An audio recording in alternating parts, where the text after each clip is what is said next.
Alright guys, we're here for another episode of the MC Anime Podcast. MC Anime here, and then we also have fellow co-host. How you doing? Hello? Hello? Christian, hello. Pretty good. Let's redo that. Can you hear me? Yeah, we can hear you. Okay, hello. Here we are again for another episode of this podcast. How was your day? It's pretty good actually. I'm feeling rejoiced and ready to talk about potential topic of Demon Slayer. This is also the 5th episode of the MC Anime Podcast. We're going to show you what is Demon Slayer, how Demon Slayer is impacted in the anime scene, what the story is, the plot, basically everything that is mostly Demon Slayer. Demon Slayer related, yeah. So, what is Demon Slayer? That's the question that people automatically will ask. What is it? Well, Demon Slayer is an anime that it started airing, I believe, in 2017. Mm-hmm. No, never mind. It started airing in 2020. Yeah. My bad. It is adapted from a manga. It was published in Shonen Jump from And February it is- 26 to May 2020. It's like 23 volumes, so we had to keep that in mind. Yeah. Wiz Media was the publisher, and Yeah. also It semi-published. had a total. Yeah, Manga Plus. Oh yeah, it had a total of 207 chapters. Mm-hmm. Really long manga. Obviously, we got longer, but still, this is a pretty good length for a shonen manga. Yeah. It went on for a pretty long time, in 2016 to 2020. We got a very interesting cast of characters also in here. I'm going to talk about them in a moment. Yes. And it was serialized by the Shonen Jump weekly magazine Mm-hmm. also. And as a result, the manga got popularity in Shonen Jump series, and then when Ms. Media made the anime adaptation, the manga was directly used for the inspiration to create this TV show. AKA anime. Yes. Yeah. The TV's adaptation is mostly based on the actual original manga, and usually, traditionally, it's just put the panels in there, copy the panels, make the panels move, and then give it color, and then give it voice acting. That's how it usually is done. Oh yeah, but to be honest, I have read the manga and I have watched the anime more than one time. And if I am being honest, they just didn't grab the panels and just put them there. No, they really did put a really good effort into making this anime. Yeah, but they take the panel itself, and then slowly That's the basic premise of doing an anime. after each frame, and actually make it a visual image that the manga is limited what it can do. Yeah, they're just limited. What can the author do in 1 week, basically? Yeah. If it's a weekly manga, like it was in this case. Oh yeah. And the normal is basically about 20 pages, 23 the most, weekly. And yeah, you don't have a lot of room to work if it's just that. Yeah, so that's the main selling point, and the anime typically comes later, so you gotta sell the manga and circulation and get it going, and then if an anime comes along, then you get the company to go in production, and then you also have to put in action of, not the show in action, but build it up and make the episodes too. Oh yeah. So now that brings us back to Demon Slayer. We got a little tangent related.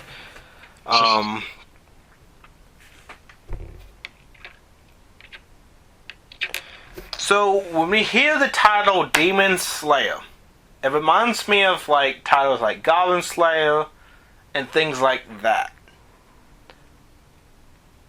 Your job is to slay the demons, and the demons are being slayed by the typically usually humans that are going after them. What do you think? Yeah, it's a very good title. Like, it is basically the whole premise of the manga. Just slaying demons left and right. And yes, it has similar titles to other anime, other publications. The term Slayer is just literally used to prevent the particular creature at question from being a threat to humanity in that aspect. Exactly. Alright, so how are we introduced to the story in a particular episode?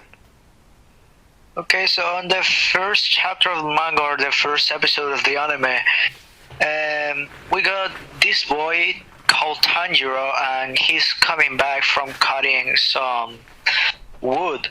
He's coming home, he's going from home to sell the wood in the town because he has a very big family.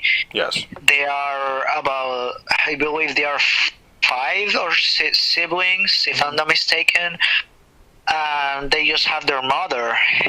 And their dad already passed away. So it's up to big brother Tanjiro and their mom to sustain the family. So yeah, Tanjiro has to go on sell his goods in the town so he can raise money for his family so they can eat and so we had a typical family who's just barely surviving, and the main character typically helps the family to survive and uphold financial and basic necessities to survive, basically. Yeah. Fundamentally, his role is to support the family. And in this context, Tanjiro is also a teenager. So he's upkeeping this role as like a father figure and providing for the family. No. Okay. So we had that scene where he's taken out in the snow, and then something drastic happens. What is that result? So when he's going back from selling his things in the city, it's gotten pretty late. So he's going back up to where his house is, and someone's passing and tells him like, "Hey, dude, it's getting very late. You should sleep here." I believe that was someone he called his uncle, but I don't really know if he's family or not, or if it's just another person that it is just a very good friends with the family. And Tanjiro in this setting was gone for multiple days, so he had to leave the family in order to get the supplies that he needed to come back with. Yeah, so then he stays sleeping overnight in this dude's house, and then he says like, yeah, it is very dangerous to be outside at night because there are demons and you can die, basically. Oh yeah. And lo and behold, the next day when he goes back to his family, what do you think happened? Well, what we observe is the tragedy of the family being gone and just a spree of it's a spree of the family lost. They all tragically pass away. What? No. Got another hour. And in that setting, with everything going on, it's very keen to understand that the family passing away is very traumatic for Tanjiro. Oh yeah. And there's also irony in the situation as well. Do you want to explain that irony? Well, yeah, that he just got very lucky, to be honest. He barely survived. Mm-hmm. Like, they were just telling him, like, yeah, you should not go outside at night because there are demons looming around and you can get killed. He just went back and saw his whole family killed by demons. And the irony in this, humans and the demon relationship is that the demons used to be humans, and then the humans become demons, and the demons feast on humans. That is the relationship here. The former demons that we're seeing are former humans that turn into flesh-eating creatures and have supernatural abilities and strength as well. Exactly. And the irony of the situation is Tanjiro's sister. Oh, that's what you were meaning. Got a little slow there. So yeah, what happens is that he sees his whole family slaughtered and murdered, but he notices that he's the second oldest of the siblings, Nezuko, that is his little sister basically. She survived, but she's very wounded and she's at the brink of death. Oh, yeah. So Tanjiro tries to rush back to the village so he can get someone to help her and save her. But he then, when he's taking her to the village and he trips and falls into a pile of snow, and when he stands up again, he sees his sister that has turned into a demon, basically. And Nezuko, in this case, is afflicted with a curse. The curse is now she is transformed into a demon. She is the responsible party and resulting of the massacre of the family. Tanjiro's rest of the other family. So Tanjiro only has her as the remaining family, but she's now a demon. That is very atypical in that aspect. Usually you don't have a family member who's now a flesh-eating monster. Well, not in real life, obviously. I mean, you could have a bad family and, you know, they have their secrets in the past, but this is usually not the case, typically, with the main characters. Yeah, this is not the regular case. But then the rest of the anime is just basically gonna be Tanjiro's struggle. Okay, so what happens next is that his sister Nezuko, she loses control, and because she's a demon, she tries to eat Tanjiro, basically. But and this is where yeah, because she's not aware that he's her brother. Yeah. She's just a demon, like. But she doesn't have any will of herself. Aware of the concept that he is family. She does have that concept that. Yeah, but not yet. Not yet. That is a little bit later on that she gets that. Afflicted and actually begins a new plot. Which, you know, the plot's to find a cure to which vote her back to a human. But until then, she's in the demon form and becomes a member of the fighting party as well. So it's kind of interesting to see. It is really interesting. And now, through this struggle to find the cure, Tanjiro and Nezuko is introduced to the Society of Demon Slayer Corps. The Demon Slayer Corps is an organization that wages war on the demons, and as a result, it's like a demon hunter in a way. Yeah, it is an organization that basically dedicates themselves to hunt demons so they cannot harm any civilians. The only thing is that it's not an official organization, it's not recognized by the government, so they have to work kind of like in the shadows, basically. Yeah. Under a secret society. Exactly. Because demons are a thing that not everyone believes on, but they are an actual thing, because you can see it on the first episode, like, they were talking about the demons at night, and Tanjiro thought that it was just a legend, that it was a myth. Yeah. It wasn't real. And this struggle against demons had been going on for centuries, so this is not a new conflict. So of course there's going to be a secret society or organization to meet the demand for the demons wreaking havoc on humanity. Exactly.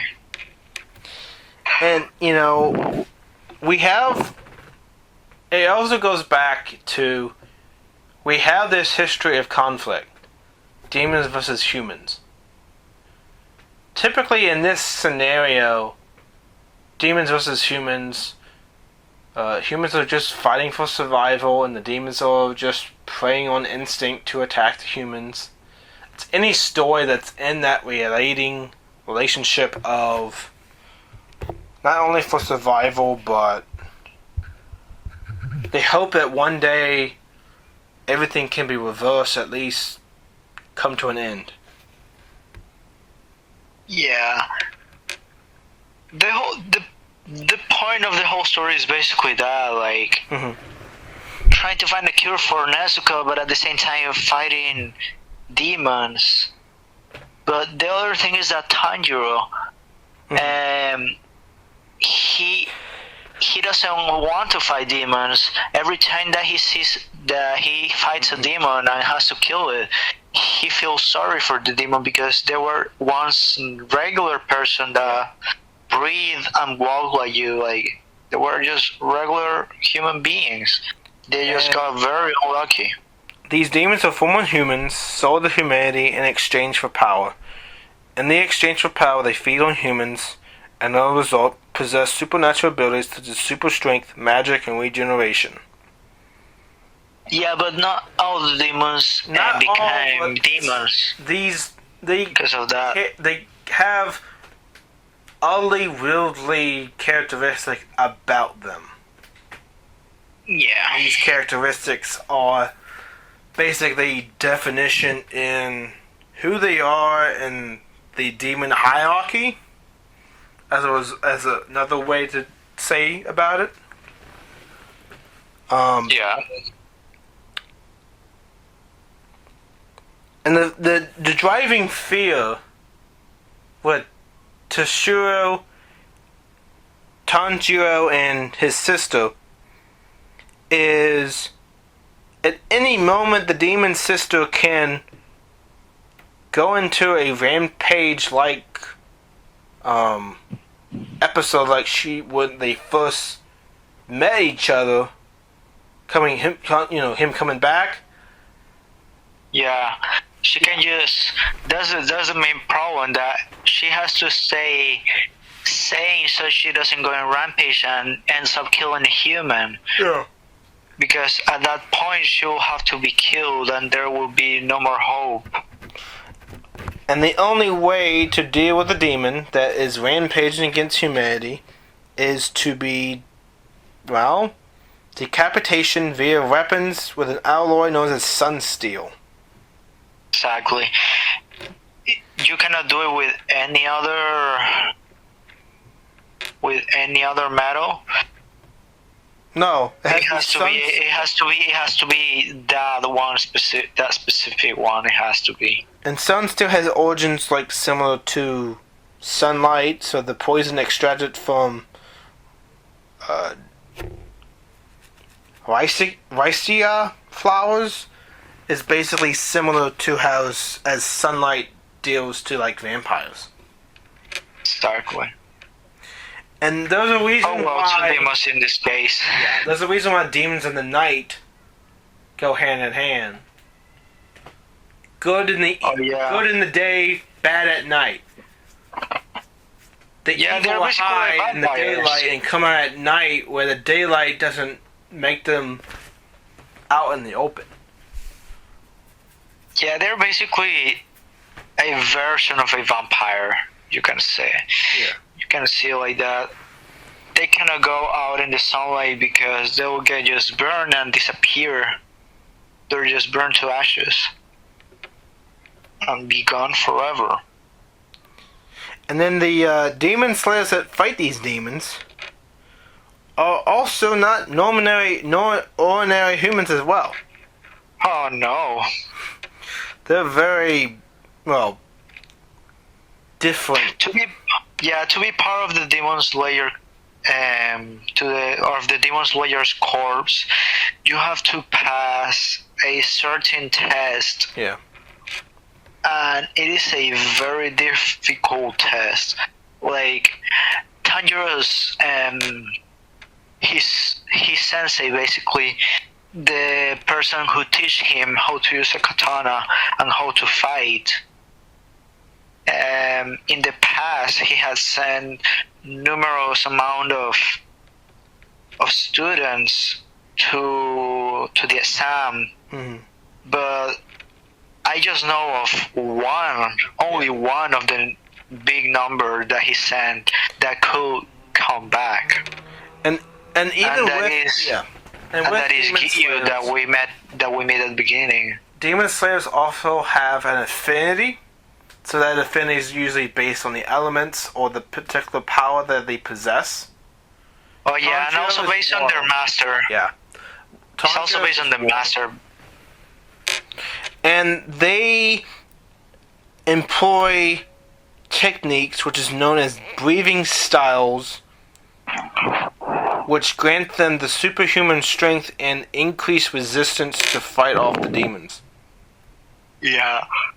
And the breathing styles is not something that is 100% fictional. It is based on actual breathing techniques that exist in real life. Yeah, it's based on martial arts of like enlightenment.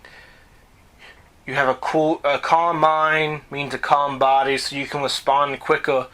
You also have less levels of stress. You also have increased endurance and stamina if you employ techniques to help your breathing, so you can actually have an advantage in combat.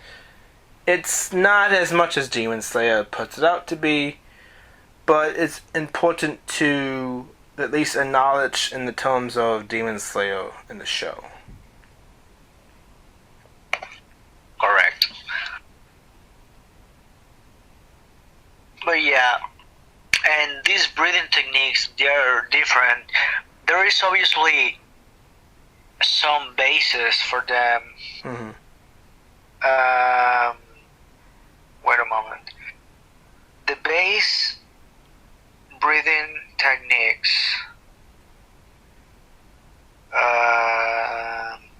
Yeah, there are some base breathing techniques, and there are some others that we see later on that are just like derived from the base ones.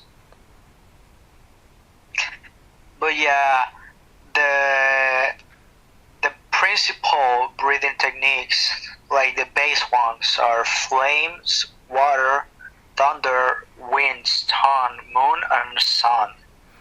Those seven are the base ones. See a lot of other breathing techniques throughout the show, but yeah, they're just derived from these seven base ones. And even so, I think the first 5 are derived from the last 2. I don't really remember, but I think it is like that.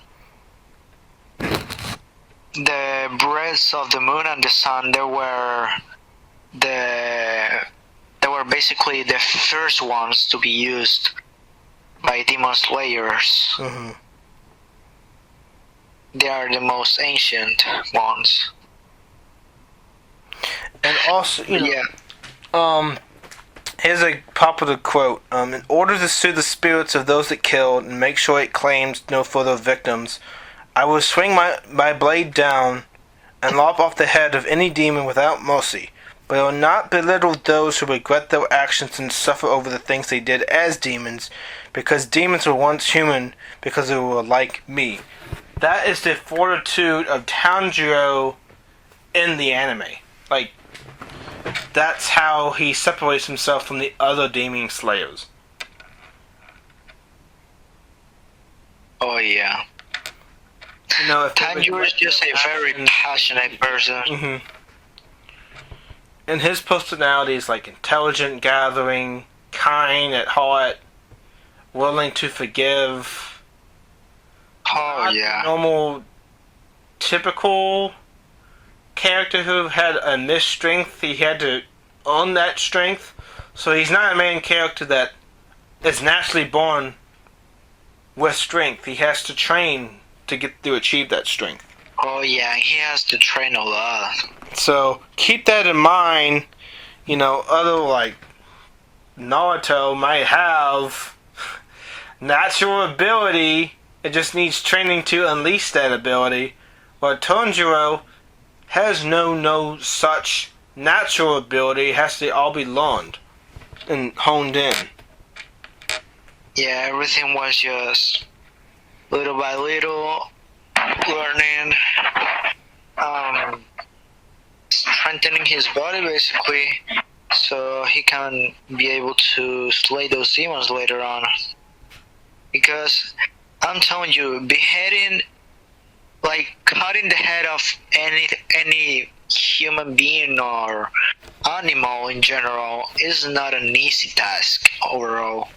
And and how Nezuko became a demon ties into the major plot lines of the major antagonist, the first demon. So that just gives you a head up on how the history of her being a demon. Oh yeah. But they get into that later on. Yeah, I don't want to spoil it because it actually ties into more. But that's just a little bit background of how she became a demon. At least give an answer that is good enough not to spoil too much. Yeah. So, as they come together to find a cure, is there a self-discovery process or a journey to find it? Well,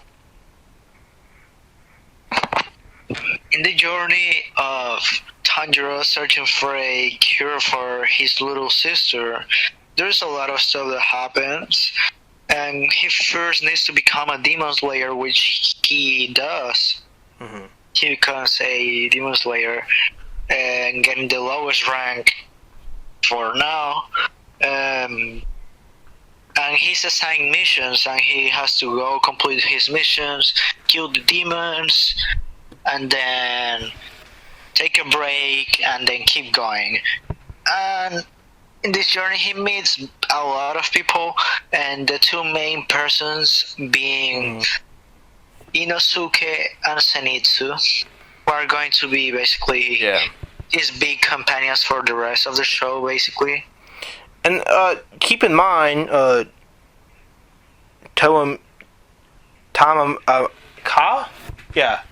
Gia, I think it's his name.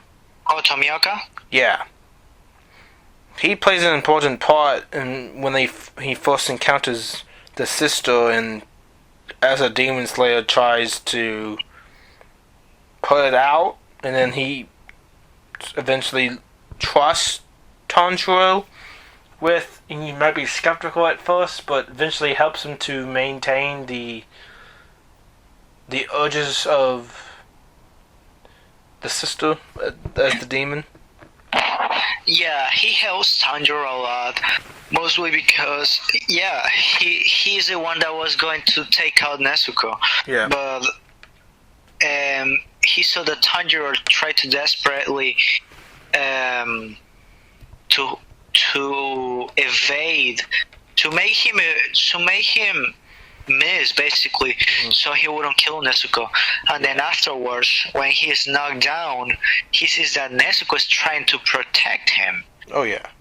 So then he also saw that Tanjiro has some promise as a fighter, and that's why he helps him.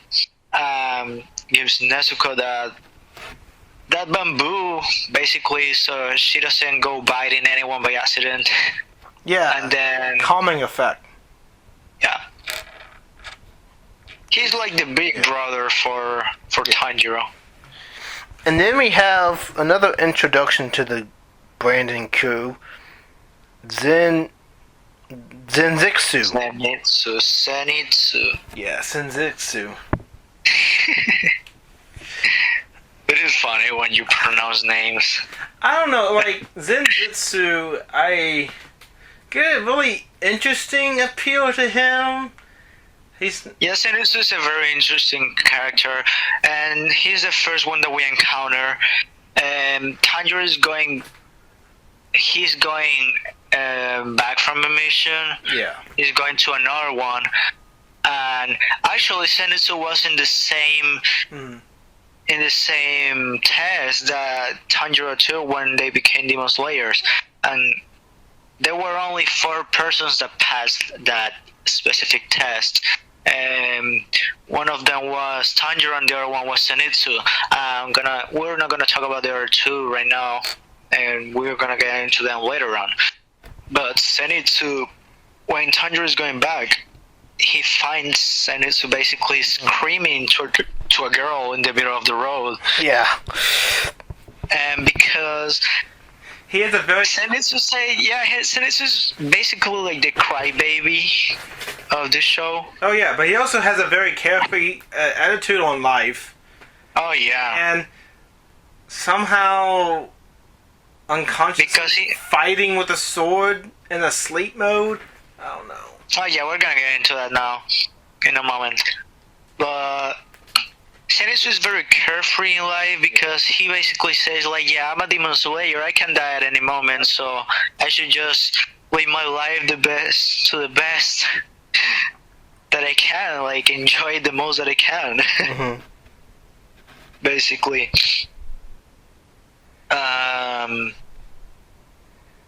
And yeah, how do you say this?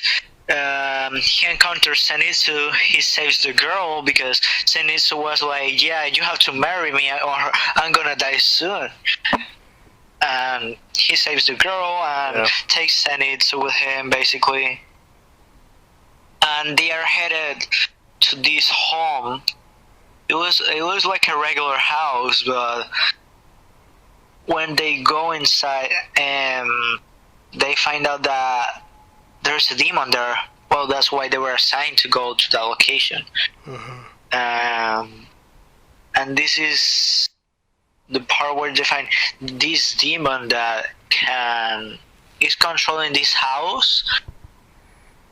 I'm not gonna get into much details about this fight or anything, but they complete this mission,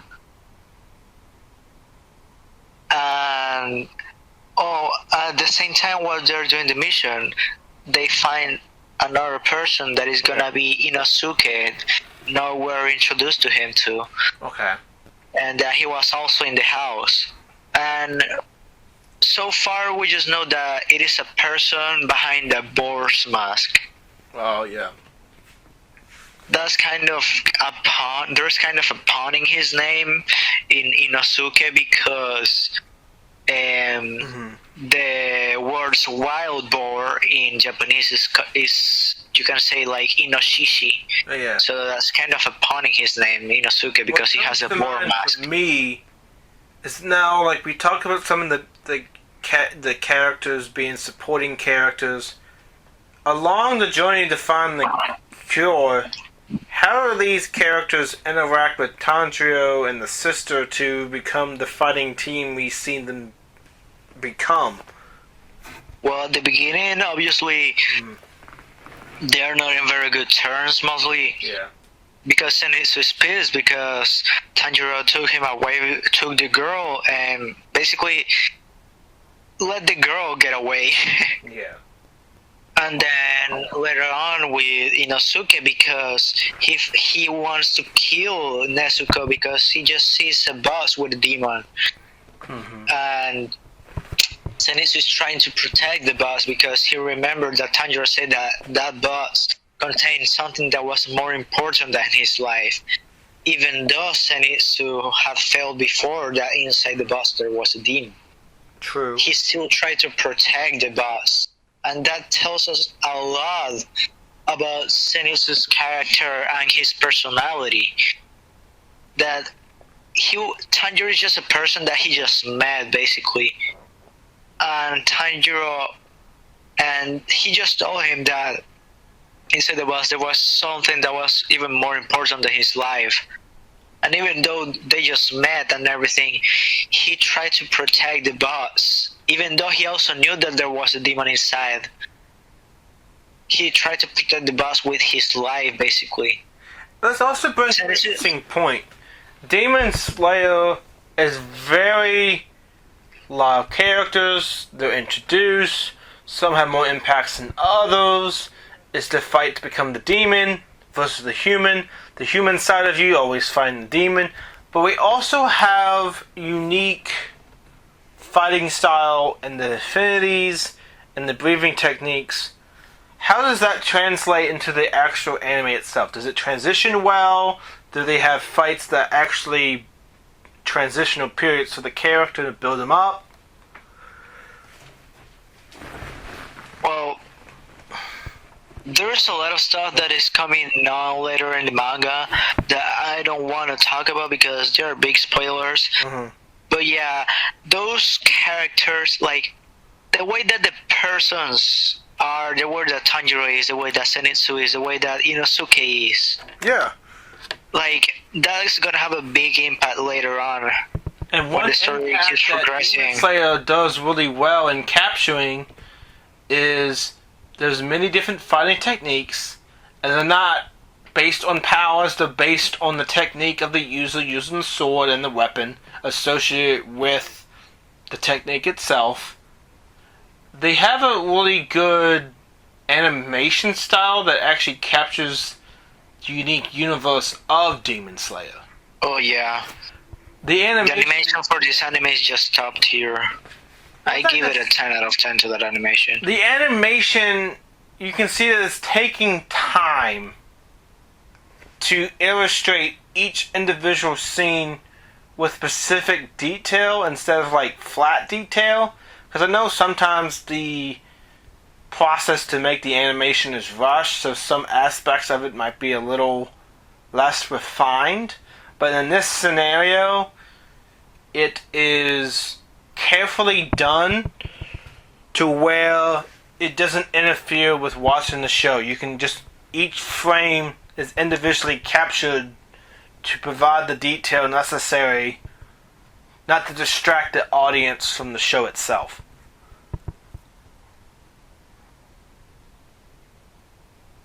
Yeah.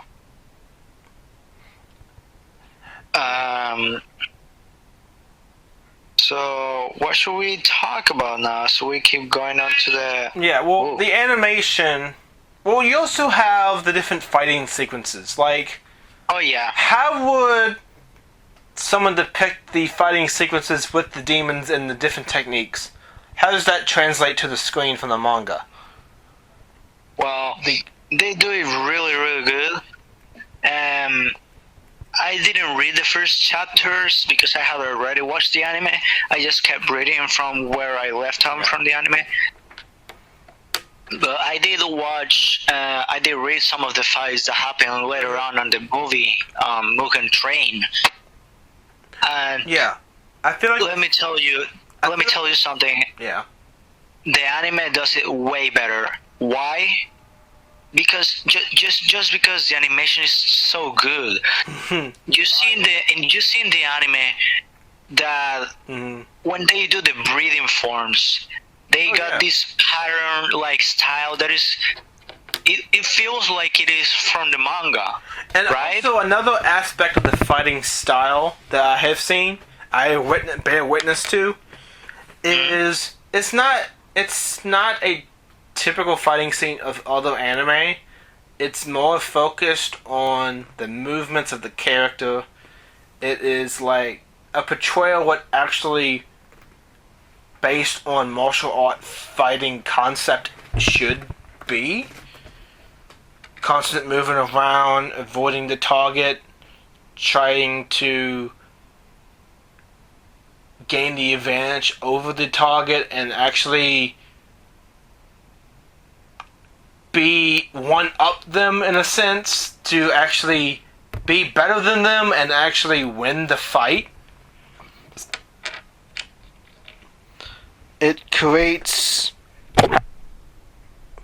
It's like as if real martial arts was taken in consideration when for the inspiration of fighting itself. Yeah. And it feels realistic, and you can relate to it.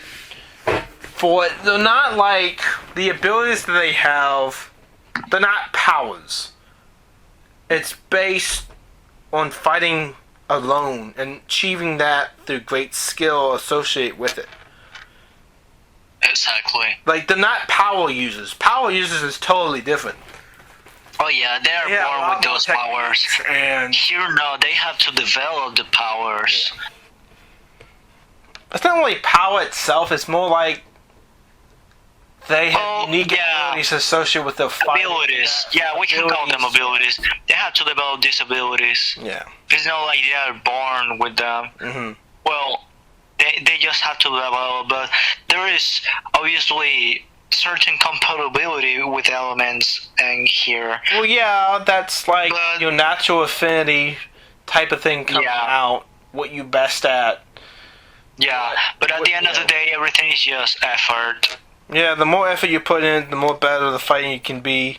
And throughout the story, this is true, because not only can someone be weak and become strong, the strong can also be weak in the sense of humanity and morality as well. Oh, yeah.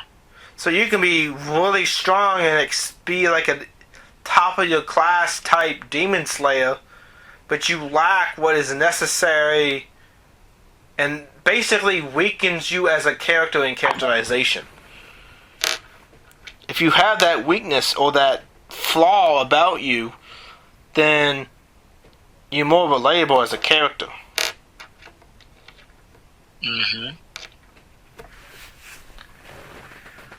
But yeah, as the story is progressing, we're gonna see more and more examples of that. Mm-hmm. In this new arc, we're gonna see something very interesting. I'm not gonna say what it is, but we're gonna see something very interesting towards the end.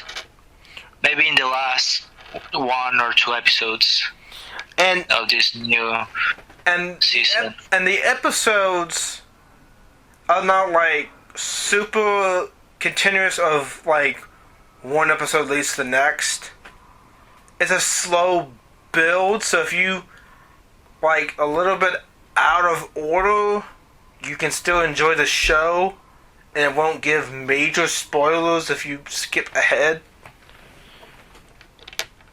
It's like a slow build and slow progression in episode to episode. I don't really think it's like that. Like, if you miss an episode, you're gonna miss a big part of the story. You miss the fighting and building aspect. But it's not like I miss one episode and then all of a sudden there is... it's not like you miss an episode and there's a power upgrade. You know, stuff like that. It's still kept within consistent lines of story. Oh, well, yeah, it is like every training arc. Yeah. Like, you're not just gonna learn something from one episode to the other one. 2 or 3 episodes ahead, not like 15 episodes, you know. Yeah. I don't know. It is like that. It is like one of the training arcs in Naruto when he's developing his Rasen Shuriken. It just didn't happen from one episode to the other one. It took a lot of episodes. Yeah. It does. And a lot of different stuff happened during that training. But yeah, we're not gonna talk about it. Well, okay, so the training within Demon Slayer is really significant for it captures individual training and strength building in the character and tests the resolve of what they're fighting for and why they're fighting it as well. Mm-hmm. I really like that aspect more than anything else. Like, the reason why it blew up in popularity is for animation is really good. The story is more relatable than other anime has been seen before. Oh yeah, that also story, that plot line, it's very good. likable characters as well. Oh yeah, super Feel for likable the character characters. more than maybe others that came before it. No, for sure. Like, you interact, the audience capture and perception of the character is very key.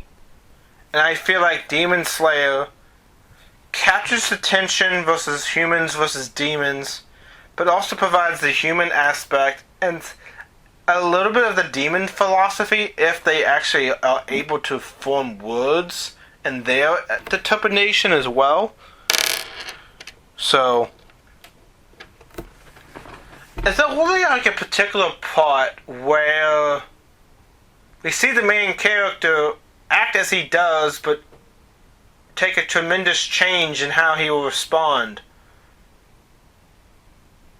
Yeah. It's really captivating to see the ongoing struggle and how it presents itself in the story. Like, it's always there.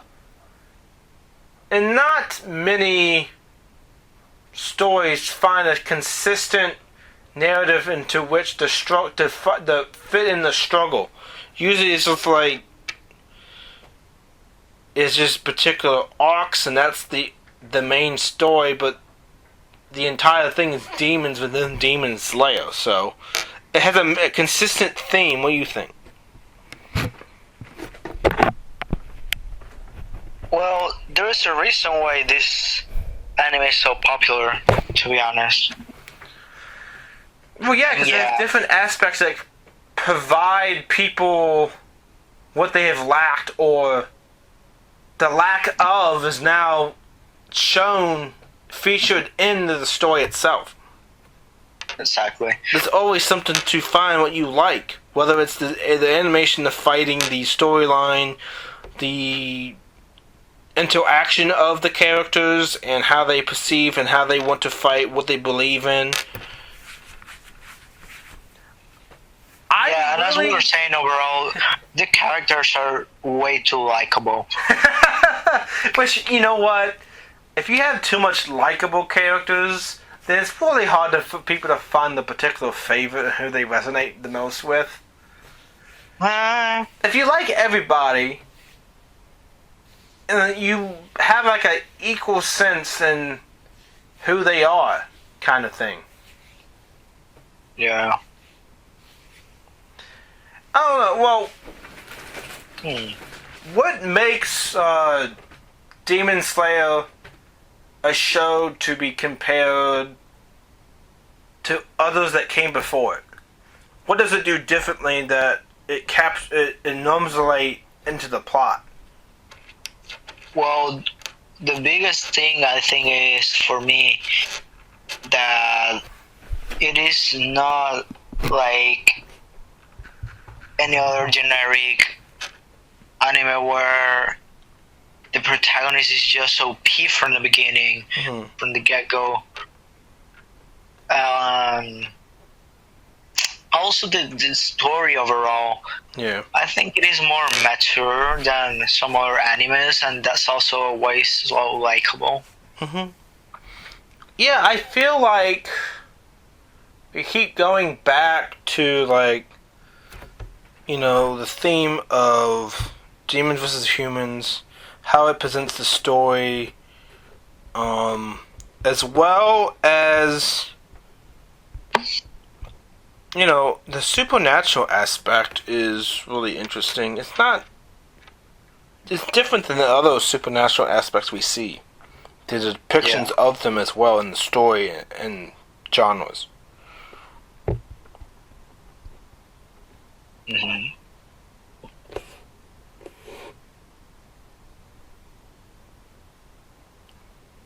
But yeah, I think Demon Slayer is gonna pass on to the future as one of the big shonen animes that everyone has to watch. Mm-hmm. Well, it is like that right now.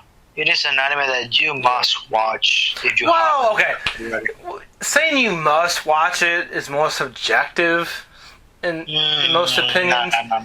It's an anime that must watch. There is no must watch. In my opinion, it is a must watch. Well, okay. So mine's more objective. We already know Christian's very biased, so he came with the topic. Yeah, sure. We already know that. But Sure.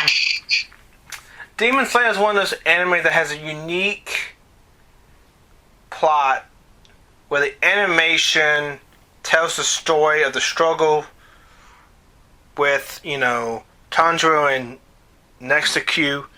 But as yeah. Like, we have a family dynamic that's very strong.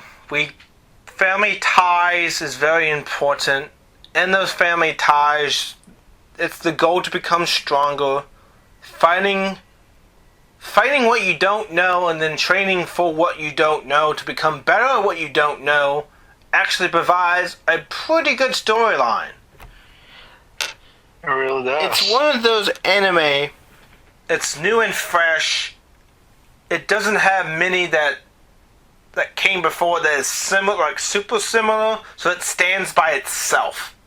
It's a stand by itself series that you can watch and enjoy and get involved into the plot and actually invest yourself in characters that are likable, that are reasonable, that are relatable. You connect to them, you connect to their struggles and feel for what they're fighting for and be involved in the story as if you're the character yourself. Exactly. And it's also relatively, like, not a long investment in the episodes. Typically the season's like 23, 24 episodes. So they're easily watchable, and you can divide the process over like many days instead of just one day. I would not typically say to binge watch this series. For there is details, if you do binge watch it, you have to watch it again because there's more details you missed. I feel like a couple episodes here, a couple here of there, really provide satisfaction to seek out more episodes instead of just binge it watch, you know? It's typically for the anime weeaboos to binge watch the entire series and get it done as fast as possible, but this series, I feel, is an exception to that binge watching example, how to watch anime. What do you think? Yeah. It's not You're gonna relatively long to binge watch. Yeah. You're gonna have to rewatch it eventually. You forget aspects of the show that if you binge watch it all at once, you lose characterization, you lose different small things in the story. Mm-hmm. Now, I'm going to be honest. When I was first introduced to Demon Slayer, like, in official capacity, was my club trying to watch it, and I tried watching it, and I was, like, on the fence about it. I didn't know what to make of it. At that time, I was mostly involved with, like, meetings for planning the anime convention that the club was trying to do. So watching the anime kind of got me distracted because I was focused on something else. And after not watching like the first episode and getting involved in it, I avoid watching it for the remainder of the club's semester. And I haven't like fully watched it in depth, but I feel like what I know and what I feel is a series that I want to watch. What do you think? Yeah, for me, what happened is I binge watched it, the whole thing, in like a night. You didn't follow my advice, apparently. But it is a show that gets you really invested once you start it. I guess your investment is literally saying...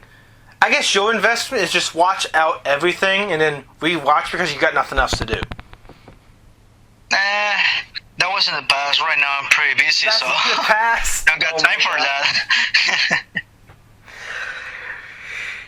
that. Wow. So you're saying that it's not worth your time to rewatch it? It is worth it to rewatch it. So why are you not going to rewatch it again? Is another Why not? Because I already read the manga, and I'm just waiting for the new seasons to come out. Like the new arc that is coming out right now in December, the Entertainment District arc. Oh. We're gonna get introduced to one of the Hashiras. So you're telling me, well, I like Worth the Wait and the new arc coming out. It gets me excited, so maybe I'll rewatch it so I'll be caught up to the new arc. Is that what you're telling me? What I'm telling you is that you should rewatch this so your mind can be refreshed about what happened in the last season. And that way you can enjoy it more than you want. In the new season, so of course he's going to be super biased. Things that I already know what's going to happen in this season, so yeah, but I'm obviously biased. How complicit you are in this discussion. Okay. Things that I can like this a lot, but if I know it is a bad anime, I'm going to say, yeah, it is not going to be good. But to be honest, in this season, I'm just looking forward to two things, and both of them are going to happen towards the end. Wait. Why would you? I'm not why really would you too hyped. in the podcast if you're going to say the anime is bad? I'm not saying anime is bad, man. I wouldn't have you if you're saying the particular anime was bad. Oh, I don't agree with it. It doesn't capture how I feel. Yeah. Oh, man. You have to be like universal liking. Regardless of the anime, you have to have something good to say about it. You can't be like, I have good things to say about it, man. I have been just praising the animation this whole time. Mm-hmm. You invest in the animation. I know how you are. Admit it. You're not into the anime because you like anime, because you like to, I don't know, get off on the animation. Nah. God damn it. Oh well. Oh my. I think that's gonna be it for today's episode, guys. Yeah, and closing thoughts about Demon Slayer as a whole. It's worth the watch. It's definitely worth the time invested in watching the show. It's not like one of those anime that you start watching and then you lose interest. It's going to keep you interested throughout the plot. It drives the notion of family bonds and family ties, and how important it is for the main character to protect those bonds and reach a point to keep on fighting as the main goal. So keep that in mind. For the anime encapsulates the martial arts aspect, supernatural within the demon-wise, the breathing techniques with martial arts, the good versus evil, but that's like it's a twist on that archetype as well. It's not, the bad is not as what it's not as evil as they seem. They're just evil by nature, comparison and nature of the beast kind of scenario. So keep that in mind. And I really think it's a really enjoyable series to get yourself involved and be a part of. And the more you watch it, it's just like my brother watching Harry Potter. He'll rewatch and reread all the books and become a huge Potter fan and just all the way. And it's like, I don't know. Sometimes if you find a series you just can't stop watching, then you really need to find something similar that can now fill that void of what you lost. Especially in Christian's case, I think he needs to find a new Demon Slayer to be obsessed with. Nah, I was pretty okay with the manga. Oh, pretty okay. I'm gonna say this though. I wasn't 100% satisfied with the ending, but still not gonna get into much detail because of spoilers. Well, we know that. You just like, well, I can't talk about this. I can't talk about that. Nah. It is what it is. But that is the closing of this episode. And the final thoughts. Just watch the show. It's worth the time. Put some time into it. And, watch it. Watch it periodically. Don't watch it all at once. Then you ruin the fun because you have to re-watch it again. And the new arc's coming out December, so use this as a moment to maybe catch up and support the original franchise. Anything else to say, Christian? Nope. Alright, well. I didn't want to say it all. NC Anime, over and out, and Christian feels the same way, even though he's biased about it. Demon Slayer. Well, alright, thank you for listening, guys. This is the end of the episode. Thank you, and we will be back for episode 6. Bye. See ya.